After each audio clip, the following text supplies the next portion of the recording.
What a battle it's been at the front of the pack. When they take the green for the restart, it will be 18 laps to go. Ryan Gifford in the black deuce, and in that mostly white number 11, Brett Moffitt, the pole sitter. Here we go with Larson and LaJoie in row 2, Kennedy and Ortiz in row 3, green flag. I tell you what, the lane choice was interesting. It looks like the top is going to be about as good as the bottom. If Moffitt can stay out there, it doesn't look like he's going to do it. But if he could have stayed out there, it looks like he may have been able to pass it from the outside. Single file there. Moffitt with a bumper full of LaJoie, and the 6 comes in on the bottom, and Moffitt wants the bottom. 8 wheels corner better than 4. They touch. They're dead even at the line.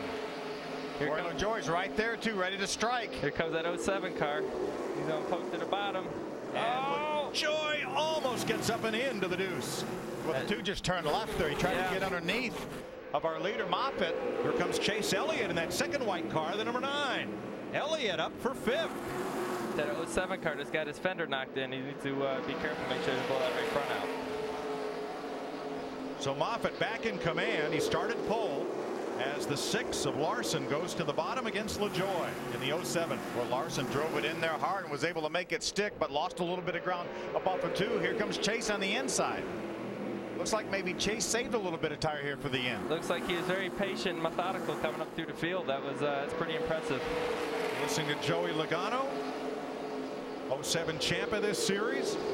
As we come down to 15 to go, Moffitt leading from Gifford, LaJoie, Larson, and Elliott.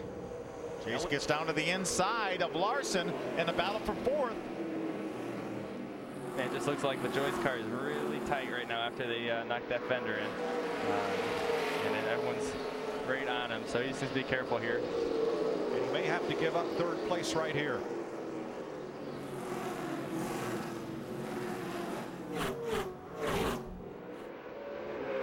Larson got a little bit loose up off of 2. That allowed Chase to pull up to the outside of him.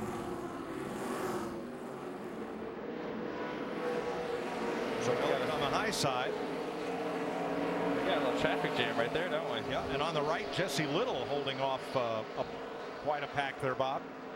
Yeah, Chase Elliott's had a tough time of this one.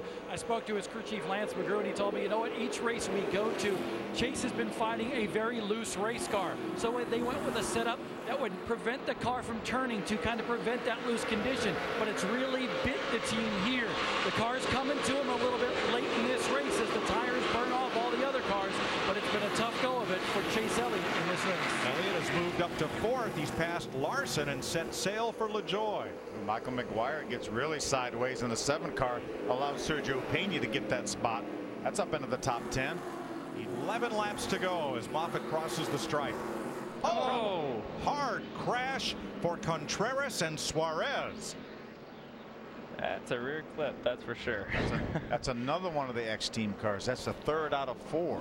I tell you what, and then talking to Coleman up there, man, they're going to have their hands full. It's going to be a lot of hard work for them this upcoming weeks.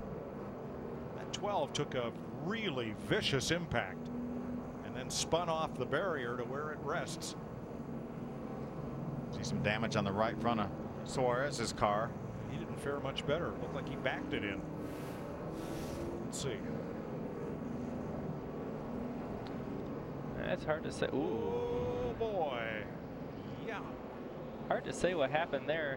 It looks like he was spinning already. sideways early, wasn't he? Yeah. Real early. Going across the apron, it looked like. Yeah. Looked like the 14 was done and the 12 just came rushing in there trying to avoid it and did anything but. Yeah, the 14 slid up across the racetrack in front of the 12. Yep.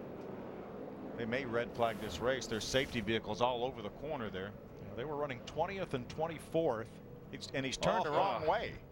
Well, the 12's trying to come down as the 14's sliding up. It was the right move, just badly timed. But the 14 was going up the racetrack with the right side of the car, like they had already swapped ends. Yeah, he'd already hit something hard. I like to see what happened there. It's kind of interesting. With well, at least it wasn't the left side. You know, that would have been that would have hurt a little bit more. But 2 tore up race cars. Well, we're still under caution. That happened in turn 3. The field is stopped under caution in the backstretch. We're not officially under the red flag, but we've got 10 laps to go. These guys now we are. Now we're under the red flag. These guys are starting to think about it now. Now you get time to sit there, rest a little bit, and you know, get a little game plan on what you're going to do when this thing goes green. Shall we throw it to Hermie, would you? Hermie, we're throwing it to you from the booth up here. Well, thank you, Joe. You're doing a fine job up there. Dave McCarty, these restarts, every time the caution comes out, you give a little bit of another one. We got at least one more. What do you tell your driver to do on this next restart after this red flag? Well, Brett's a pretty good driver. He's been around a little while now, and Ryan Gifford, he's hungry. He wants to win, but so are we. And I'm relying on the experience of Brett, that he's got enough races under his belt that he knows what to do. And being a leader, we kind of have the advantage getting going here. So I think Brett's got a good enough car.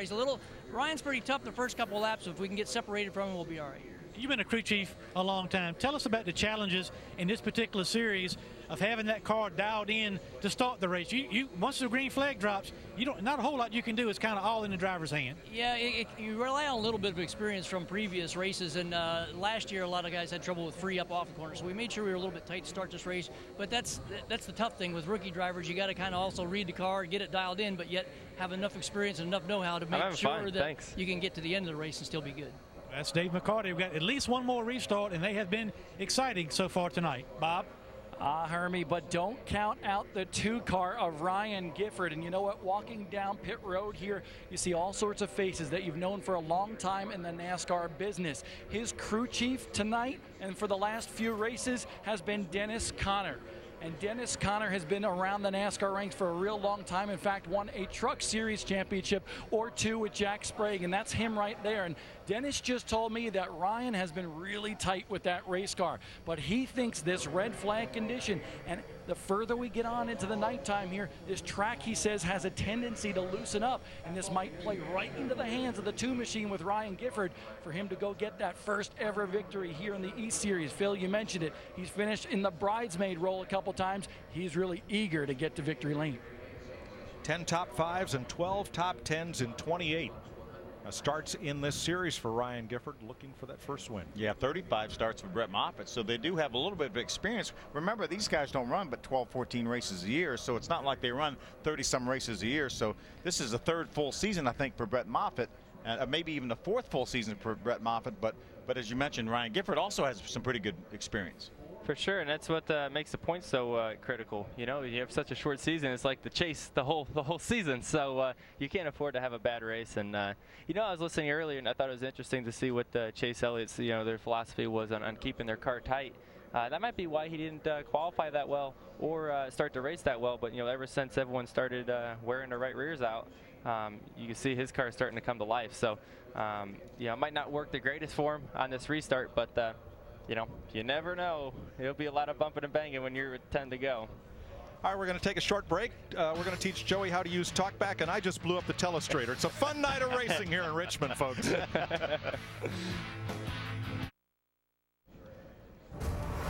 How'd you like a chance to win $10,000 in the NASCAR Sprint Cup All-Star Race Sweepstakes?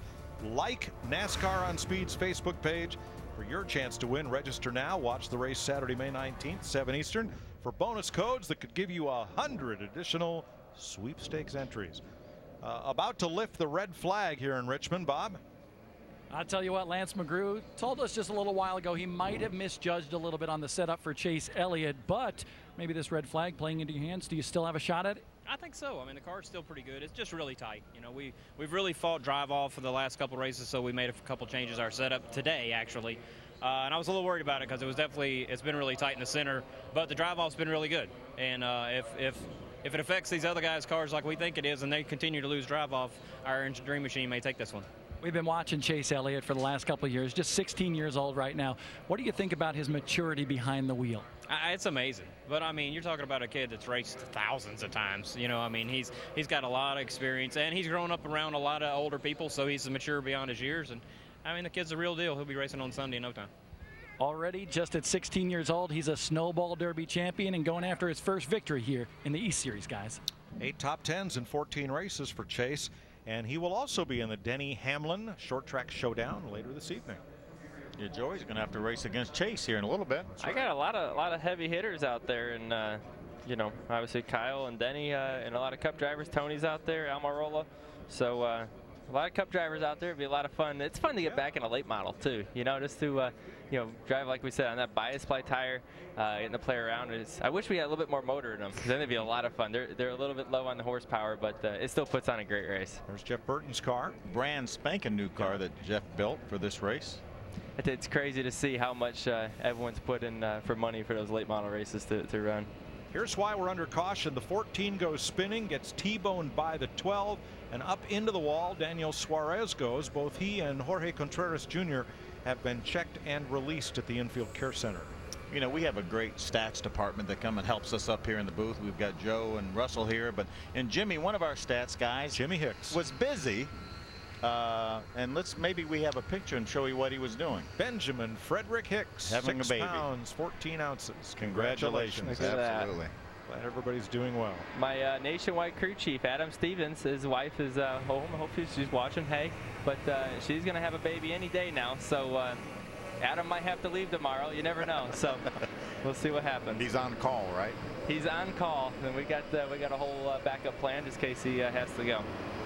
The jet dryer's busy in turn 3, as you can hear in the background, because they put a lot of speedy dry down in turn 3, because when the 12 center punched the 14, it took all the fluids from that car. And we'll try to get this track clean as possible for these final 10 laps. Yeah, this restart is going to be really critical with Moffitt in the lead. Ryan Gifford now second.